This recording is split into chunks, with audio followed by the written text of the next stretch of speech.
Bueno, pues seguimos este espacio ahora con una apertura más amplia de panelistas que a continuación trataremos o tratarán el tema sobre la situación del cuidado en Colombia. Y este espacio será moderado por John Freddy Barrero, director de los programas en Administración en Salud de la Fundación Universitaria Compensar. John Freddy es experto en gestión de servicios de salud e impulsa también desde la academia importantes iniciativas relacionadas con la mejora del cuidado en nuestro país. John Freddy Barrero hará una introducción del tema y también presentará a los panelistas. Bienvenido, John Freddy. Un aplauso, gracias.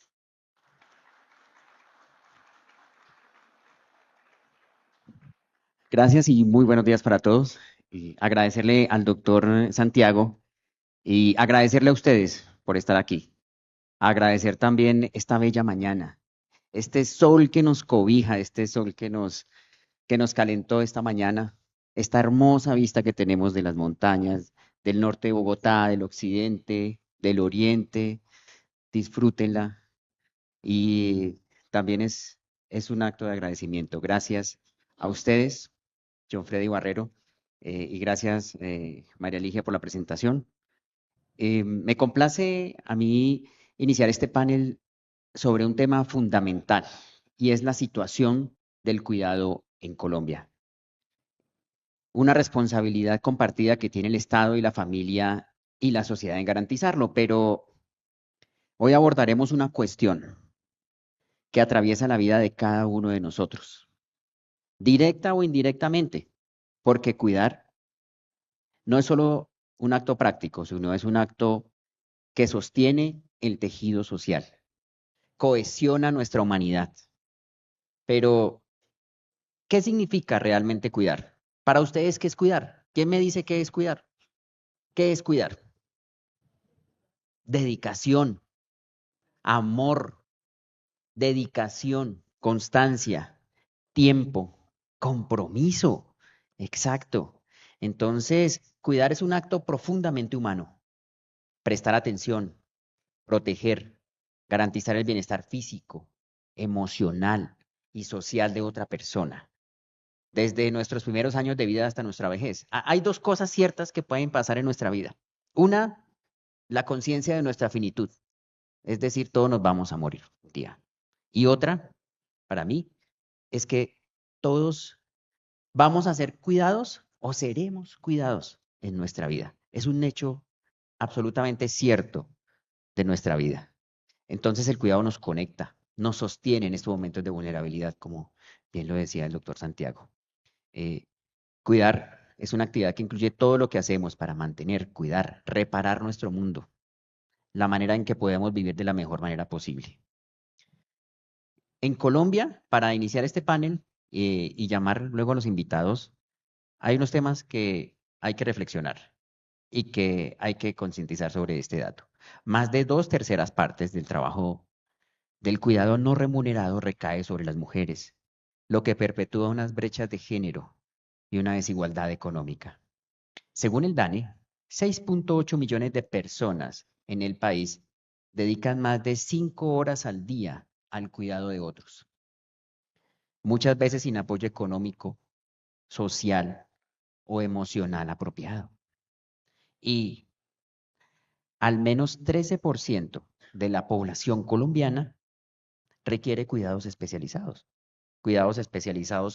por una enfermedad crónica, una discapacidad, como la que mencionaba en el Alzheimer. Y es una cifra que sigue en aumento. Las enfermedades crónicas siguen en aumento cada día. Entonces, el cuidado no es un asunto privado. El cuidado es una necesidad estructural que debemos aportar desde diferentes formas. El Estado garantiza los derechos, debe diseñar políticas públicas que efectivamente lo hace, que aseguren el acceso equitativo.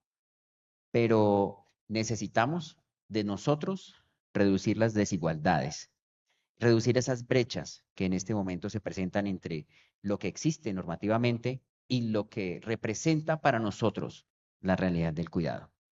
La familia como eje central. La familia nuestro núcleo familiar como eje central del cuidado. Muchas familias lamentablemente no cuentan con los recursos económicos para cuidar de manera digna o para garantizar cuidados adecuados. Es así como la sociedad incluye comunidades, organizaciones civiles, el sector privado, todos debemos participar.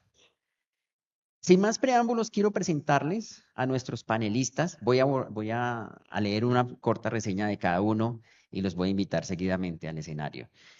Voy a empezar con la doctora Adriana Guillén, un panel de lujo, verdaderamente esta mañana, un panel de lujo y quiero que nos acompañen, quiero que estén aquí presentes. Los quiero con mucha atención porque realmente vale la pena escucharlos. La doctora Adriana Guillén, una abogada de la Universidad Externado de Colombia, especialista en tributación de la Universidad de los Andes.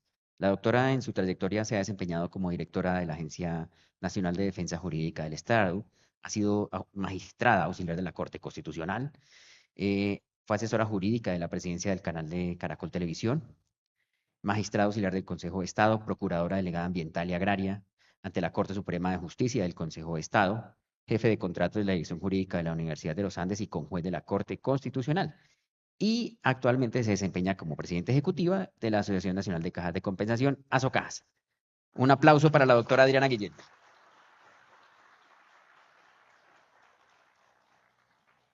Panel de lujo. También nos acompaña la doctora Lina González. La doctora Lina es médico cirujano, especialista en psiquiatría, con una maestría en epidemiología clínica. Ella también es especialista en gestión aplicada a los servicios de salud y terapia cognitiva comportamental, profesora de medicina de la Universidad Javeriana, y tiene experiencia clínica en psiquiatría general, psiquiatría de enlace y pacientes con psicología psicogeriátrica. Entonces, pues sin más preámbulos, quiero dar la bienvenida a la doctora Lina. Doctora Lina, bienvenida a la Fundación Universitaria Compensar y a este simposio. Finalmente, y no menos importante, el doctor Alberto León. El doctor Alberto León es un médico especializado en gerencia hospitalaria, planeación estratégica, sistemas de gestión, con una maestría en dirección empresarial de la Universidad Internacional de La Rioja. Él posee estudios en gestión estratégica de instituciones de salud en la Pontificia Universidad Javeriana y posee pues una amplia experiencia en la dirección y liderazgo de los servicios de salud. Ha desempeñado a lo largo de su carrera diferentes cargos en el sector salud y pues actualmente es el presidente de Delta Salud, de uno de los auspiciadores y quienes acogen este evento. Y pues invito al doctor Alberto al estrado.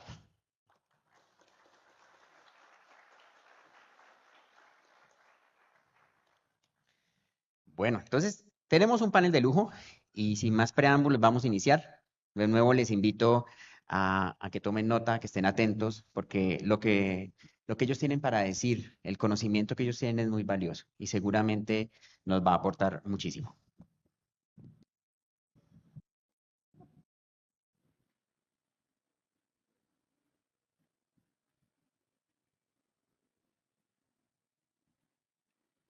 De nuevo, bienvenidos a este panel, esta sensacional vista que nos acompaña, a nuestro querido audiencia de esta hermosa mañana.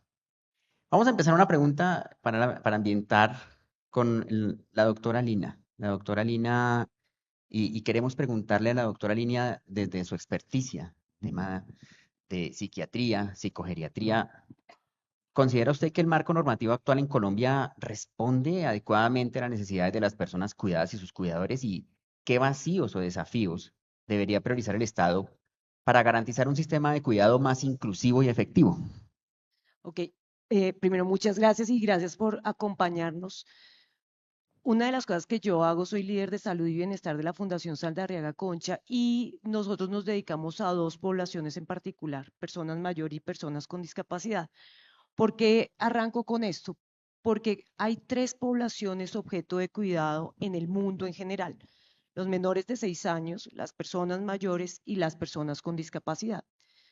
¿Por qué se vuelven objeto de cuidado? Y eso es importante anotarlo, porque el cuidado está basado en la necesidad de acompañamiento cuando yo tengo una disminución en mi funcionalidad, ¿sí? Y eso, digamos, es absolutamente clave para tenerlo en cuenta para hablar de normativa. Colombia hace aproximadamente 18 años, muy en línea la encuesta nacional de uso de tiempo libre, que nace de una preocupación de quiénes están cuidando, define empezar a medir, oiga, ¿qué hace la gente que en su vida diaria cuida? ¿Sí? Y la ENUD, vale la pena resaltarlo, nace de una idea y de una investigación importante que hace en su momento Cecilia López. Y la ENUD empieza a mostrar justamente el dato que Freddy ahorita decía, y es 2/3 de la población mujer termina cuidando. Y hay un dato que es muy importante, ya que aquí veo personas mayores, y es el 83% de las personas mayores cuidan, y estas son mujeres, ¿sí? Es decir, es una población que además de requerir en algunos momentos cuidado, hay momentos en donde cuida.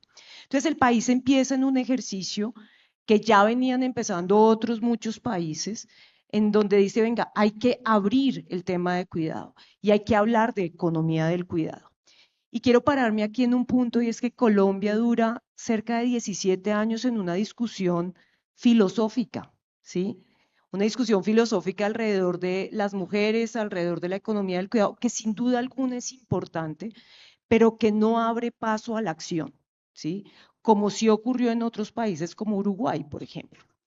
¿Qué pasa en el año 2022? Y es muy importante esa referencia. En el año 2022, acuérdense, estamos saliendo de pandemia, estamos en vistas de un cambio de gobierno, y en ese momento el gobierno había dicho, hay que montar un sistema de cuidado, ¿sí?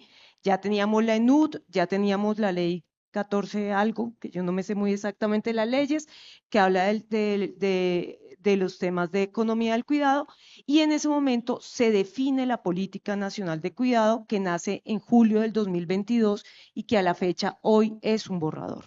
Es decir, no lo hemos logrado firmar. Y pasa algo que termina siendo muy importante, y es el gobierno actual dice, venga, hay que volver a mirar el tema de mujer, hay que volver a mirar el tema de cuidado, y nace en el Ministerio de la Igualdad una dirección específica enfocada al cuidado.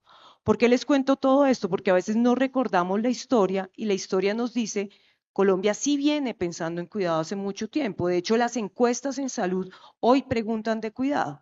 La encuesta SABE del 2015 empieza a decirnos, venga, ese cuento de que todas las personas mayores requieren cuidado no es cierto, ¿sí? Las personas mayores que requieren cuidado es solo el 21%, y se da particularmente después de los 81 años, cuando empiezan a incrementarse los deterioros. Y me devuelvo al marco normativo, y en el marco normativo vale la pena resaltar dos eventos importantes. El primero es que empieza a abrirse la posibilidad de crear un sistema de cuidado, y ustedes lo pueden encontrar hoy en Internet. Hay una documentación clara de lo que significa un sistema de cuidado, pero ese decreto no está firmado al momento. Y en este momento estamos haciendo una evaluación, y es una invitación a todos, ¿sí? Porque el Estado somos todos, de evaluar el COMPES de cuidado. Y el COMPES de cuidado tiene tres grandes referentes, ¿sí? El primero es cómo se favorecen las famosas 5 R's del cuidado. Cómo yo reconozco el cuidado, cómo yo remunero el cuidado, cómo yo logro, ¿cómo es? Reconocer, remunerar, se me olvidan, a mí siempre se me olvidan esas palabras como claves, pero habla mucho de las 5 R's del cuidado, ¿sí? Y habla mucho de cómo favorecer el tema de economía del cuidado, porque aquí una de las personas decía, yo soy cuidador voluntario, y el cuidado es un trabajo que hoy sabemos que involucra más del 1% del Producto Interno Bruto, ¿sí? Dentro de los datos que hay. Lo segundo muy importante es, dice, venga, el cuidado va a estar enfocado en las tres poblaciones que les he dicho antes, ¿sí? Y lo tercero, hay una búsqueda de una transformación cultural alrededor del cuidado. Y alrededor de esto, el gobierno define 7 áreas que están divididas en donde va a generar las acciones más importantes de cuidado en este momento. Entonces, el COMPES es un avance importante. A mi gusto, el COMPES todavía le faltan cosas. Tiene una brecha muy grande de acciones alrededor de las personas que requieren cuidado. Hay una brecha muy grande en caracterización.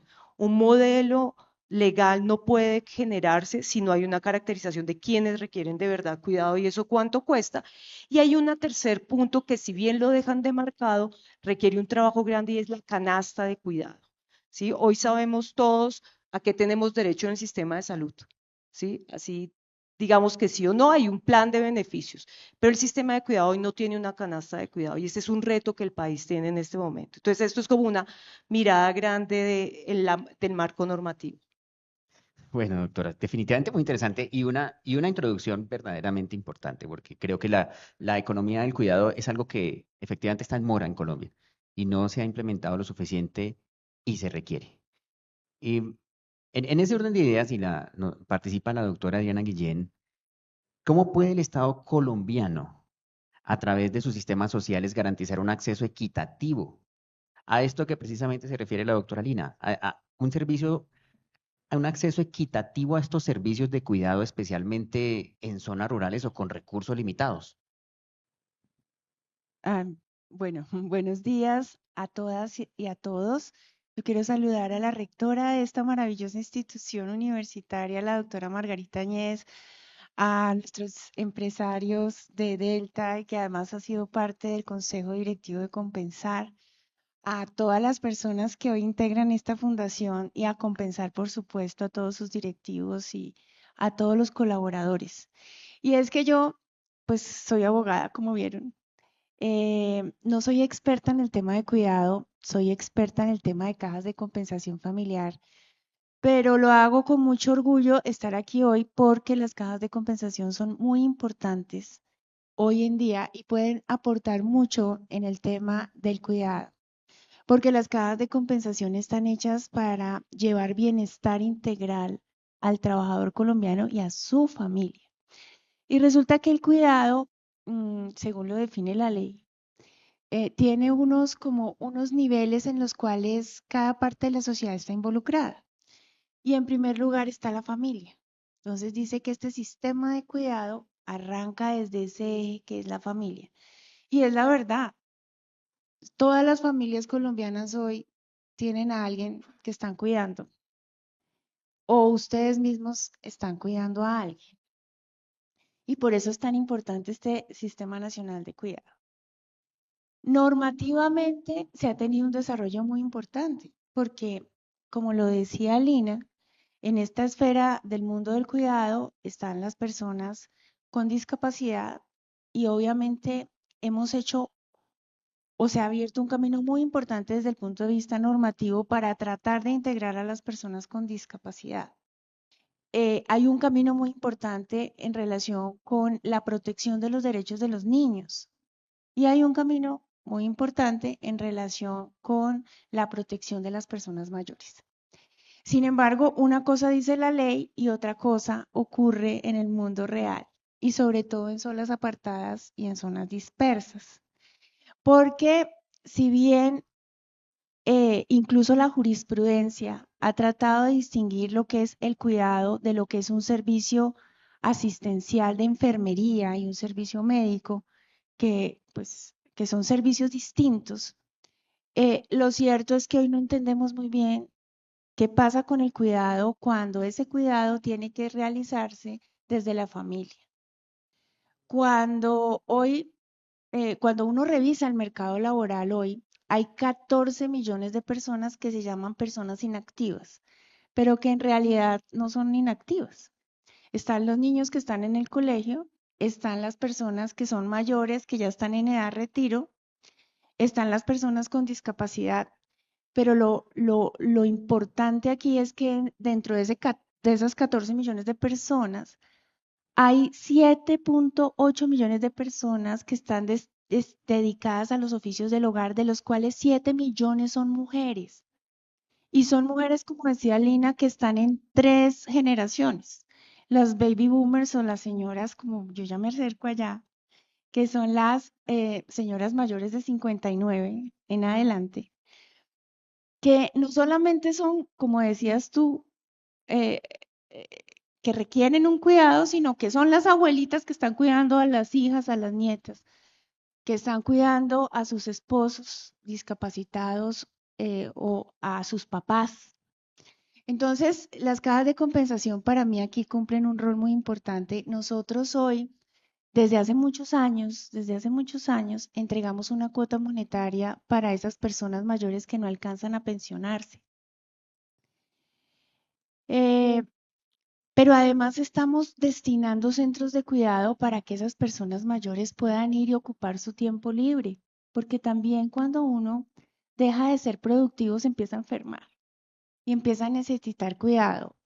Pero como hoy la tasa de vida, el promedio de vida se va aumentando, esta sociedad necesita empezar a pensar en que no puede salir tan rápido de sus adultos mayores del mercado laboral. Estas personas tienen y tenemos la responsabilidad, por ejemplo, desde las cajas, de tratar de hacer que estas personas mayores se integren al mercado productivo, tal vez no laboral, pero sí productivo. Y es como a través de estas instituciones educativas logramos que esas personas mayores desarrollen unas habilidades y competencias que se necesitan en el mercado productivo, que seguramente estas personas a través de su experiencia y de sus capacidades nos pueden suministrar, para ir sacando a estas personas de este esquema de la necesidad del cuidado. Pero también, como les decía, si somos 7 millones de mujeres que están cuidando, hay que tratar de distinguir y caracterizar, como dices tú, qué mujeres quieren dentro de su proyecto de vida tener la actividad del cuidado y cuáles no. Y cómo logramos que esas mujeres que no quieren dentro de su proyecto de vida estar en el cuidado puedan dejar al cuidado de alguien más esas personas.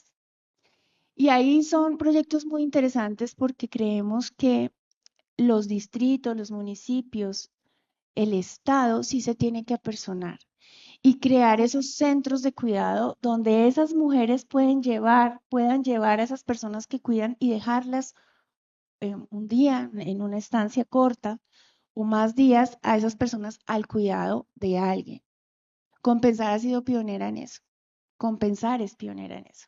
Y muchas de las cajas de compensación lo están haciendo. No sé si ustedes escucharon sobre las manzanas de Eva, que era un proyecto del distrito en la alcaldía de la doctora Claudia López, donde Compensar también fue un gran aliado y donde se buscaba que esas mamás pudieran ir al trabajo, pero pudieran dejar sus niños, pero pudieran dejar sus adultos mayores o esas personas con discapacidad al cuidado de una entidad especializada.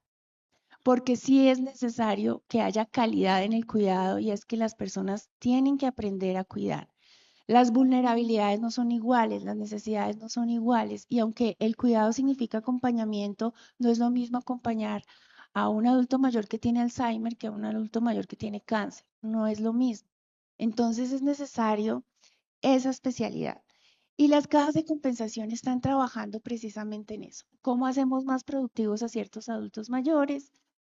¿Cómo incorporamos también a las personas con discapacidad? No todas necesitan digamos, estar, digamos, recluidas o apartadas.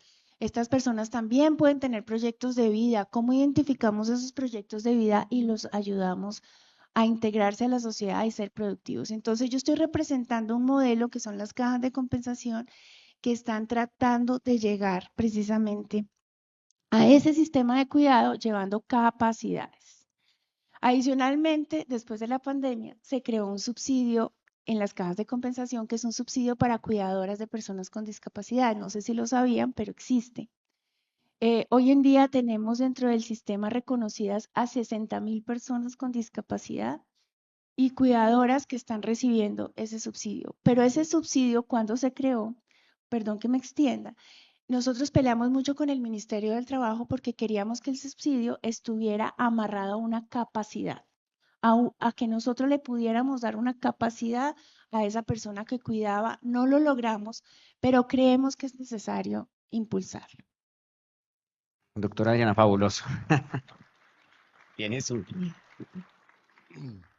Efectivamente, Colombia se enfrenta a un enorme reto y es el envejecimiento de su población. Nuestra población está envejeciendo aceleradamente, más que lo hicieron los países europeos en su época. Estamos envejeciendo de manera acelerada y la tasa de natalidad disminuye.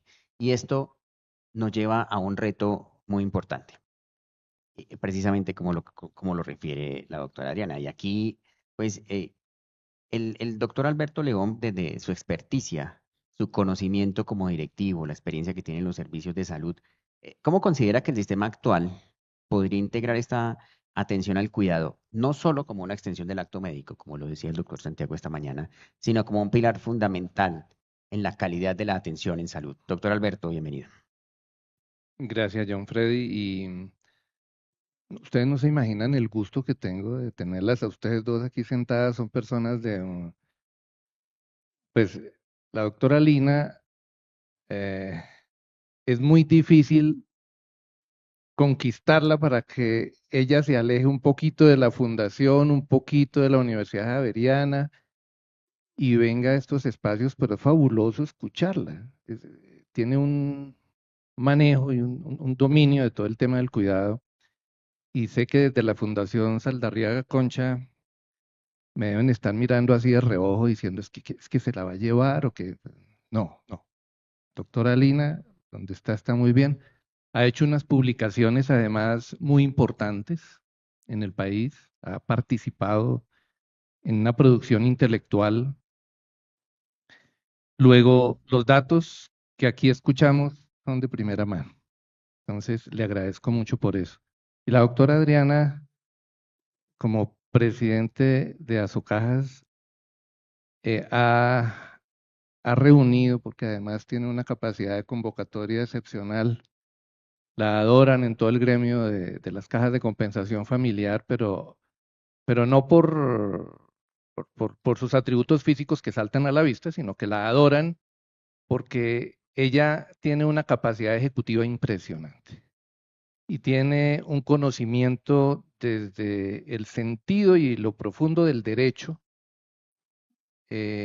¿cómo se llama? La filosofía del derecho, ¿cierto? La interpretación y una vocación social que acompaña todas estas cosas. Nosotros, bueno, yo estoy en desigualdad aquí, pero pues, ¿qué le hacemos? Nosotros desde Delta Salud somos una empresa que llevamos 31 años en el sector de la salud colombiano trabajando por la calidad de la atención. Y ustedes entenderán que la calidad de la atención y el cuidado pues tienen todo que ver. No puedo decir que alguno de ustedes haya ido a un servicio de salud y se sienta satisfecho si no recibió un servicio con calidad humana, con calidad técnica, que le resuelvan a uno su problema de salud, pero que además salga satisfecho. Entonces, lo que ha pasado en estos 30 años en el sistema de salud, que está hoy en una crisis como nunca la habíamos vivido, nos ha enseñado en estos 30 años el sistema y lo que ha pasado, que nos hemos tenido que acomodar y nos hemos tenido que hacer más flexibles para atender toda esta cantidad de cosas que llegan. El envejecimiento de la población nos ha puesto unos retos que antes no nos ponía. Es más, no nos imaginábamos que la transición nos golpeara tan rápido, ¿cierto? Entonces, el aumento de la expectativa de vida, el crecimiento de la población hace que el número de adultos mayores también sea mayor. Y cuando uno llega a determinada edad, pues le aparecen los males. Entonces tenemos más hipertensión, tenemos más diabetes, con mayor frecuencia nos da cáncer, nos aparecen las enfermedades degenerativas. Y entonces eso va generando algún grado con el paso de los años y dependiendo de las personas que tan bien cuidadas estén, pues nos va generando una vulnerabilidad, porque en un momento dado nos puede llegar un evento que nos deja discapacitados o nos hace perder nuestra autonomía y por esa razón necesitamos de alguien al lado y ese alguien generalmente es el familiar responsable. Entonces, en los servicios de salud, yo creo que sí hay mucho por hacer. Hay mucho por hacer, desde recuperar el sentido humano del cuidado. Hay una tríada que conocen los sistemas de salud hoy en el mundo que se la craneó el doctor Ronald Berwick, un pediatra en Minnesota, que dice que los sistemas de salud deben estar poniéndole cuidado a tres cosas importantes. que los resultados de salud se den, pero además que haya una experiencia del usuario de los sistemas de salud que sea adecuada, que a la gente le llegue y que además tenga un costo per cápita razonable. Entonces, con esas tres cosas, los sistemas de salud tienen que moverse para obtener lo mejor en cada una de esas aristas. Yo les quiero traer con esto, con esta pregunta que me hace John Freddy, un par de experiencias que son propias de un servicio de salud que le hablan a uno del cuidado. Hace unos años era director de una clínica pediátrica aquí en Bogotá que tenía alto nivel de complejidad y teníamos un grupo de niños hemofílicos. Para quienes no están familiarizados con el tema, la hemofilia es una enfermedad que se transmite de generaciones, digamos, genética, tiene un componente genético, en el que falta una proteína en la sangre que le sirve para que la sangre coagule. Si no tiene esa proteína, que son muchas proteínas, pero para reducir el asunto, entonces si no tiene esa proteína, la persona es propensa a sangrar profusamente con cualquier cosa, con cualquier evento, así sea moviéndose, cambiando de posición y por supuesto con trauma. Teníamos 32 niños hemofílicos y resulta que los chicos, pues niños son, entonces corren, juegan y se caen y se golpean.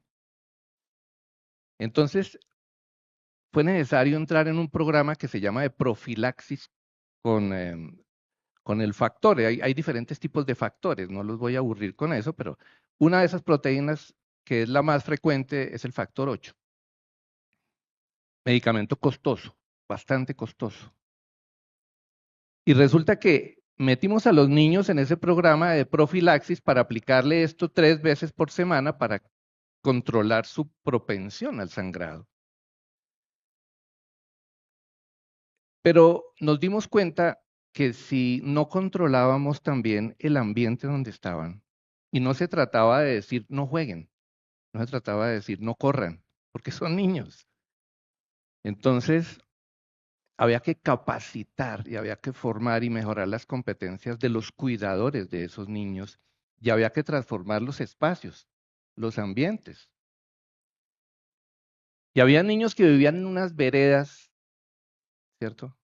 En municipios de Cundinamarca. Incluso varios niños de la misma familia afectados por la hemofilia. Pues nos desplazamos a las veredas con equipos para hablar con los profesores y decirles, mire, esto se puede transformar aquí, este ambiente puede resultar de riesgo. Lo que puede pasar es tal cosa, pero hay que dejarlo que él sea y que siga siendo niño. Hablar con los padres aprendieron incluso a aplicarle, o sea, la mujer criada en el campo aprendió a aplicarle el factor 8 a los niños. Y se lo aprendió a aplicar manteniéndolo en la nevera en la casa. Y como eso tenía una cadena de frío y unas condiciones específicas, aprendieron a manejar la cadena de frío en la casa. Incluso se les dejó dosis profilácticas para que si tenían un golpe en la cabeza, por ejemplo, mientras llegaban al servicio de salud se le aplicara la dosis y ya sabían cuánto aplicar. Al cabo de 2 años con el programa, logramos los mismos resultados en eficacia que los mejores servicios europeos. Nos comparamos con los servicios y se presentó en estudios y en foros internacionales como los resultados, es decir, los niños con hematomas, traumas craneoencefálicos, daño en la rodilla, que ya deja secuelas, en fin. ¿Y esto cómo? Trabajando con los cuidadores, porque el maestro es cuidador, porque la mamá es cuidador, los hermanitos son cuidadores, los compañeros de juego. para estos chicos también son cuidadores. Otra experiencia en los servicios de salud son los servicios domiciliarios. Las personas que, por ejemplo, requieren cuidado en casa, han tenido secuela de un accidente cerebrovascular o un evento cerebrovascular, tienen un derrame cerebral, etcétera. Y estos chicos, estos pacientes, pues requieren también tomarse los medicamentos a tiempo, requieren ciertas, cambios de movilidad y demás. Y todo esto se hace entre el equipo de salud y los cuidadores de esos pacientes. Entonces, las tutelas hoy, por ejemplo, venga, señores EPS, ustedes tienen que ponerle un cuidador a esta persona. Sí, pero eso es responsabilidad del sistema de salud con los recursos que tiene, es responsabilidad del Estado con los servicios de asistencia social, bienestar, es responsabilidad de todos. Sí, todos cuidamos, pero también todos debemos asumir la responsabilidad. Entonces hay muchas brechas todavía que no se han superado, John Freddy, pero no me extiendo más. No, excelente. Fíjese que estamos en un hilo conductor porque estamos diciendo, tenemos una población que envejece rápidamente, tenemos una baja natalidad, tenemos una necesidad de cuidadores, pero hay una crisis también en la economía del cuidado y la implementación. Están las cajas de compensación, por supuesto, que apoyan y respaldan programas sociales. Esto no es nuevo en el mundo y precisamente, doctora Lina, en su conocimiento, ¿qué lecciones nosotros podemos aprender de otros países que han implementado con éxito estas políticas? Voy a dividir la respuesta en tres. La primera es, quiero darles una introducción que me parece importante y que Alberto la puso en un ejemplo que me parece fantástico y es el cuidado es un sistema. ¿Sí? Y cuando uno habla de ese sistema, habla de que se compone de varias partes. Y tenemos que empezar porque el cuidado, antes nosotros pensábamos en el cuidado como el cuidado al momento en que yo envejezco. El cuidado realmente empieza con el autocuidado, ¿sí? Pasa por el cuidado familiar, como lo decía Adriana, y pasa por el cuidado comunitario, que es el ejemplo que está poniendo Alberto. Y termina en, sí, dependiendo de cómo estoy yo en términos de funcionalidad, termina en mi casa o termino en una institución o en un cuidado paliativo. Hoy día hablamos del cuidado como un espectro en donde nosotros vamos y venimos, porque si yo mañana me fracturo, ¿sí? A mis 50 años, seguramente voy a requerir cuidado durante un tiempo y después voy a volver a trabajar. Esa es una primera cosa que es importante tenerla en cuenta. Lo segundo es que el cuidado es intersectorial. Nosotros no podemos hablar del cuidado como un elemento aislado de salud o como un elemento aislado de protección o como un elemento aislado de trabajo o como un elemento aislado de educación. De hecho, uno de los retos grandes que hay en el cuidado es justamente la vinculación de todo esto. Y el tercero tiene que ver con la financiación del cuidado. Hoy los sistemas de salud llevan muchos años aprendiendo a cómo financiarse y todavía no sabemos. ¿Sí? Hoy todavía estamos diciendo, venga, ¿qué tanto gasto de bolsillo tienen los individuos? ¿Qué tanto si yo fumo, tomo, etcétera, un sistema me tiene que pagar los resultados en salud? O sea, el tema de financiamiento sigue siendo un reto, en cuidado mucho más. Cuando uno piensa en sistemas de cuidado, y esto es una invitación que les hago a todos, vale la pena mirar la historia del sistema de cuidado en Japón, ¿sí? ¿Por qué? Porque Japón ha pasado, en este momento ya vamos como por el cuarto modelo de cuidado y es interesante porque Japón después de la Segunda Guerra Mundial empieza ya a tener, ellos ya tenían una población envejecida y empieza a decir el cuidado lo doy en los escenarios de salud. Eso ha pasado en todos los países del mundo, pero Japón es un muy buen ejemplo. Entonces, más o menos 1945, todo el mundo en el hospital, tú te enfermabas, te medio enfermabas, estabas viejo, terminabas en el hospital. ¿Qué termina pasando en ese momento? Que las morbilidades, es decir, las enfermedades asociadas se incrementan, el costo termina siendo altísimo.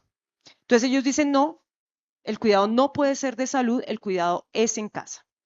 Y entran en un ejercicio de cuidado en casa muy intenso y lo que termina ocurriendo es justamente lo que hoy estamos viviendo y es un sistema dependiente de la mujer en donde la economía empieza a fracasar. Y empieza a haber una situación interesante ahí, y es Japón es un país muy rico, ¿sí?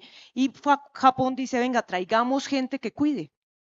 Y empieza a traer gente que cuida de otros países o que llegan como inmigrantes, y empiezan a tener un problema muy serio con el cuidado, y es la no formación en cuidado incrementa los costos de cuidado. ¿Sí? Si yo no sé cómo alzar a una persona mayor, si a mí se me olvida darle el medicamento, si no tengo ni idea que tengo que hablarle a la persona, esto incrementa los costos. Entonces ellos dicen, venga, hagamos una cosa y montemos unas canastas de cuidado, y empiezan a tener dos modelos que han pasado por el tiempo, un modelo de oferta de servicios y un modelo de demanda de servicios. En el modelo de demanda se podrán imaginar los costos tan altos que empezaron a ocurrir, ¿sí? Pues porque todos queremos, todos levantamos la mano para el cuidado.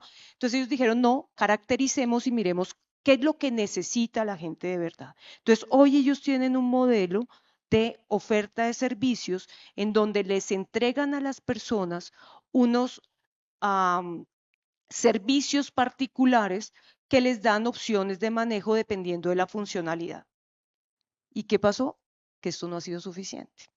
Y están abriendo unos modelos nuevos muy interesantes, muy dirigidos a sistemas comunitarios. Y es justamente lo que dice Alberto, y es, oiga, venga, el vecino, ¿cómo puede ayudar? ¿Sí? La señora con la que salen al parque todos a bailar también cuida. Mi amiga, cuando yo estoy vieja, me puede acompañar a la cita médica. Entonces, Japón es un buen ejemplo de sistema de cuidado. Otro buen ejemplo es Israel. Israel montó desde un principio un modelo de subsidio y de oferta del cuidado en donde ellos pagan, ¿sí? Esto está dividido en términos de ingresos, en donde las personas pagan un seguro de cuidado previamente. Es decir, yo pago por ser cuidada después, y hay unos escenarios de cuidado en donde tienen unas canastas de cuidado que depende del pago que yo he dado, ¿sí?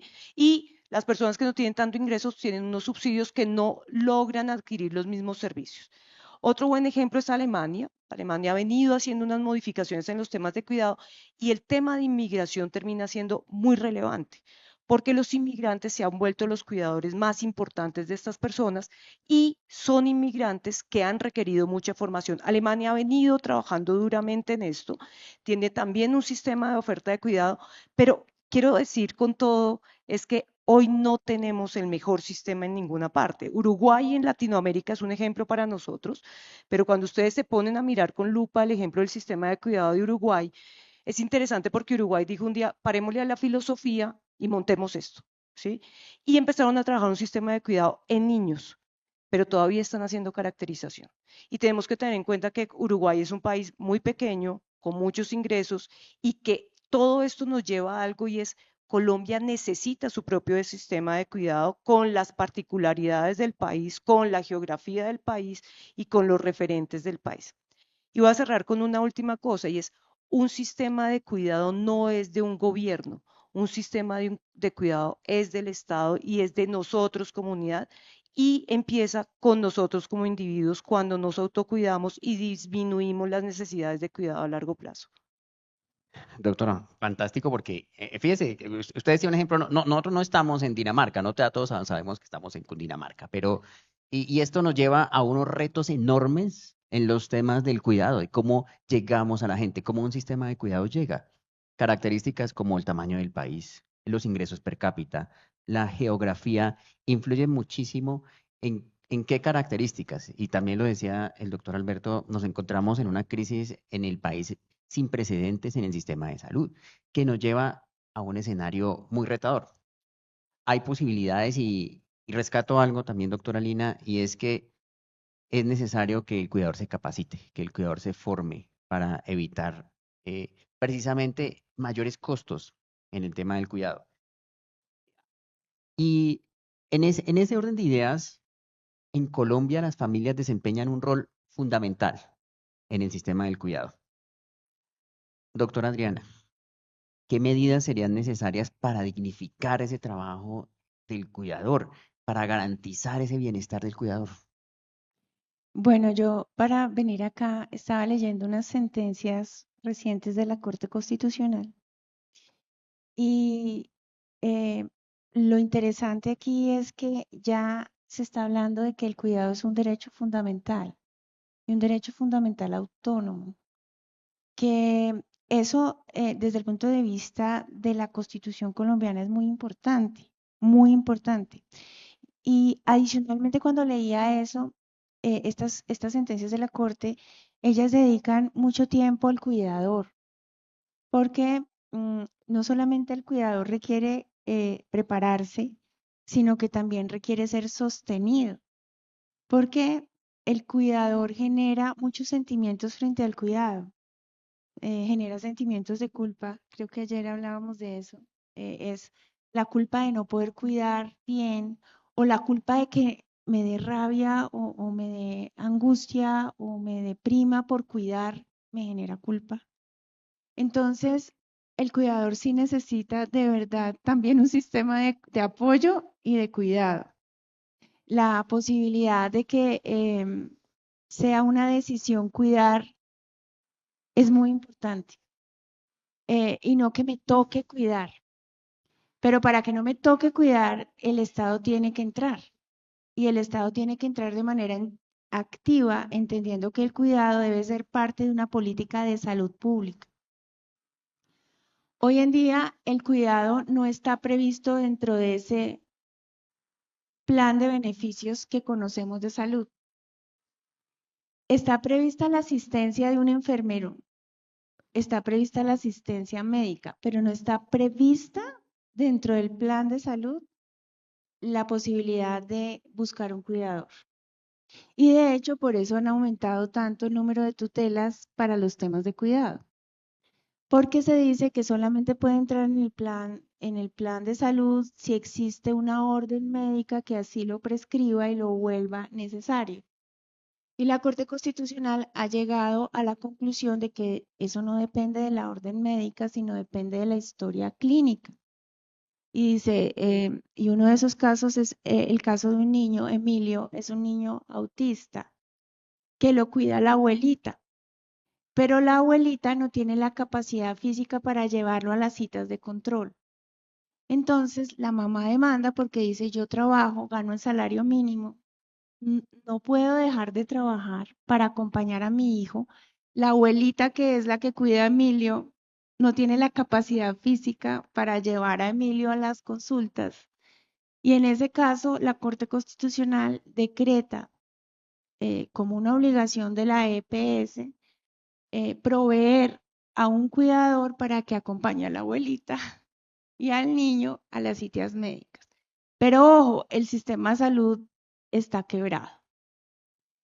Y no podemos seguirle cargando a la UPC cosas que no están dentro del plan básico de salud. ¿Eso qué significa? Que el Estado tiene que meterse la mano al bolsillo a través de un sistema que hoy está muy en discusión, que es el Sistema General de Participaciones, donde pone en cabeza de los alcaldes, de los gobernadores, de las entidades territoriales, la obligación de proveer esos sistemas de salud pública. Y cómo entonces estos alcaldes y estos gobernadores hoy deberían estar pensando en cómo crear unidades de cuidado, donde con cargo a esos recursos de salud pública, muchas de estas personas que viven en sitios dispersos o que tienen ingresos pues no tan altos puedan acudir para encontrar a esos cuidadores formados. Porque yo les decía, las mujeres hoy sí estamos todas en el hogar, pero el 27%, o sea, las mujeres incluso que trabajan, dedican 27 horas por lo menos a la semana a cuidar. O sea, no solamente trabajan, sino que además cuidan. Entonces, sí debe haber un sistema nacional de cuidado que con cargo a recursos de salud pública de estos entes territoriales permita el desarrollo de actividades de cuidado. Doctora, fantástico. Y usted dice algo completamente cierto, y es que cuidar es una decisión. Así como amar es una decisión, cuidar es una decisión. Y es una decisión de vida, es una decisión por la vida también. En escenarios de crisis, en escenarios complejos, en un escenario como Colombia. Estamos cerrando el panel y la semana pasada el doctor León hizo una maravillosa ponencia acerca del tema de la tecnología, de la inteligencia artificial, de estos cambios disruptivos de los cuales ninguno de nosotros somos ajenos. de alguna u otra manera estamos inmersos en esto. Entonces, hay algo importante que nos puede ayudar y nos puede aportar un poco al sistema del cuidado, y es cómo estas nuevas tecnologías, como la inteligencia artificial, como todos los dispositivos de asistencia que se están creando, puede aliviar las cargas del cuidado y mejorar la calidad de vida de las personas cuidadas, doctor León. En ese escenario de la semana pasada, le decía a una cantidad de ingenieros y gente que sabía más de esas cosas, yo les decía, ustedes dirán, ¿qué hace un médico aquí hablando de inteligencia artificial? Esto no. Pero es que ustedes saben que en el mundo, así como la tendencia del envejecimiento de la población ha cambiado todo, el autocuidado es otra tendencia positiva que es necesaria y que ahora abandera la OMS porque hay 200 millones de personas en el mundo que no tienen acceso a los servicios de salud, entonces necesitan enseñarles a cuidar, a que se cuiden a sí mismos. Asimismo vino la revolución tecnológica y nos cambió la vida. Todos los que estamos aquí, digo yo, sin excepción, hay unos que son más jóvenes y de pronto son y saben bastante de sistemas. Son nativos de la tecnología. Los demás somos inmigrantes y a veces inmigrantes obligados a la tecnología.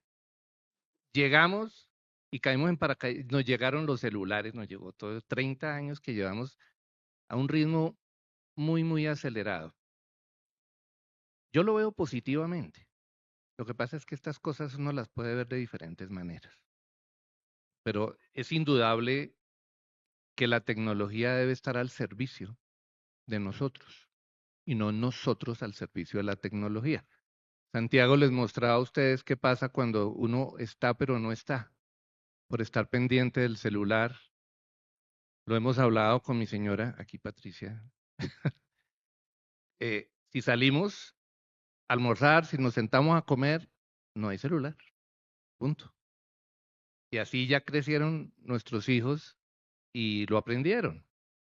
O sea, sí podemos también acomodarnos. Y para el cuidado, pues también hay situaciones que se tienen que resolver. Y la pandemia nos dio una lección. Nos enseñó cómo podíamos hacer telemedicina. Eso no significa que lo que se hizo fue telemedicina.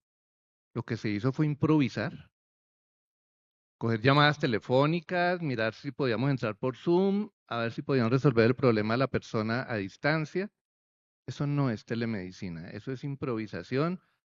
Tocaba hacerlo y la verdadera telemedicina hoy está al servicio de la gente y debe seguir creciendo y seguir aprovechando cada vez más las herramientas tecnológicas. Las personas que sufren enfermedades crónicas, por ejemplo, que tienen ya limitación para moverse, que son diabéticos y tienen que tomarse la glucometría todos los días porque se tienen que aplicar la insulina, ¿cierto?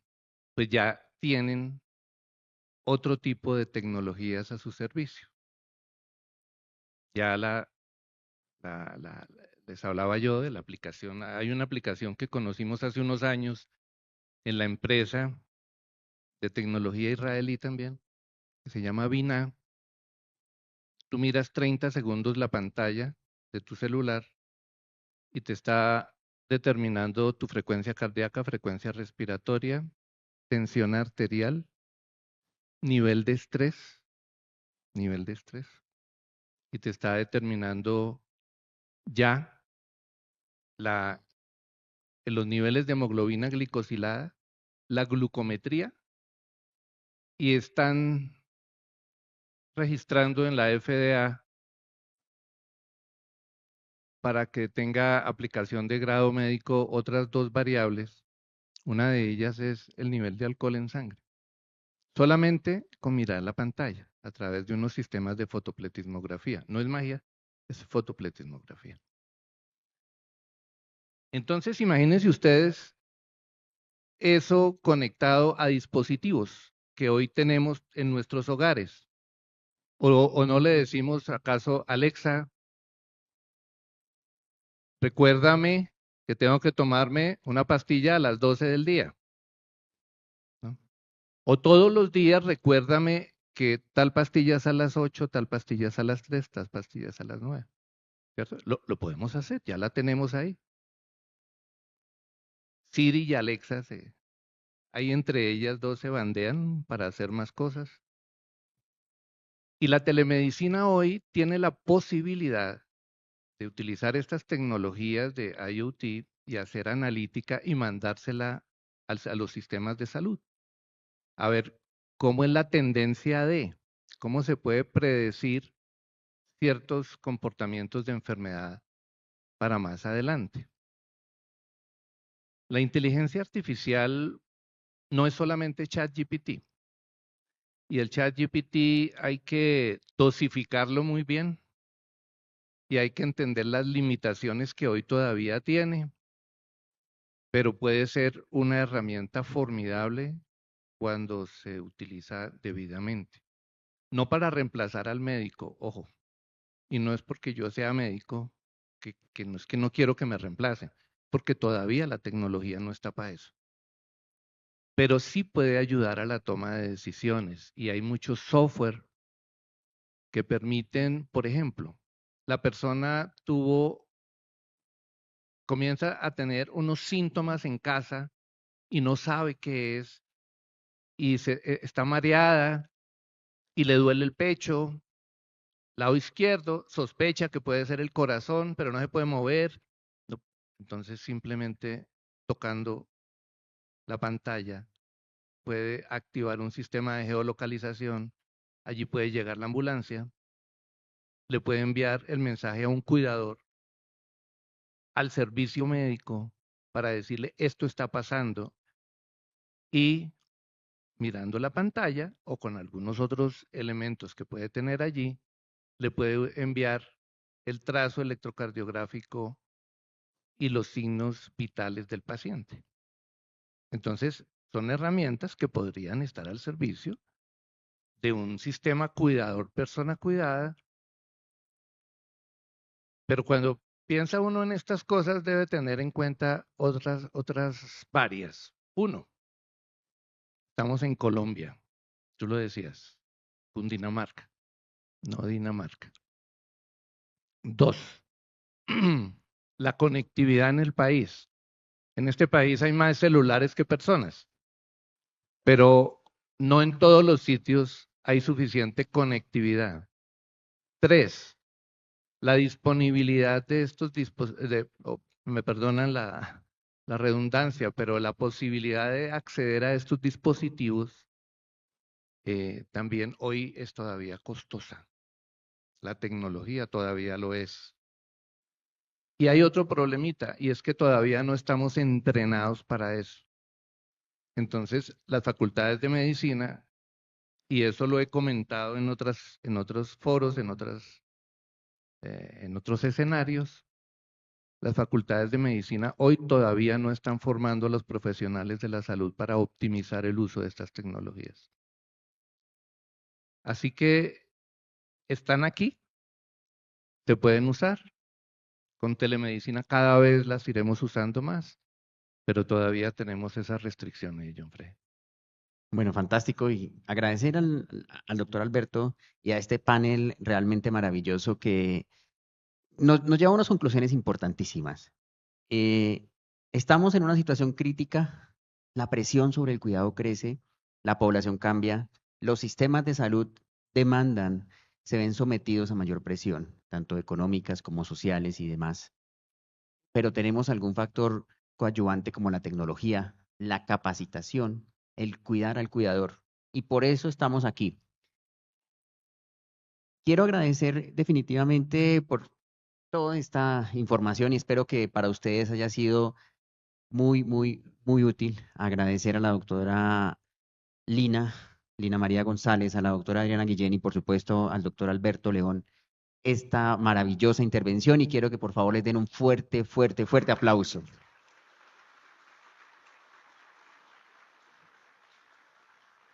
Y agradecerles siempre a ustedes por este espacio.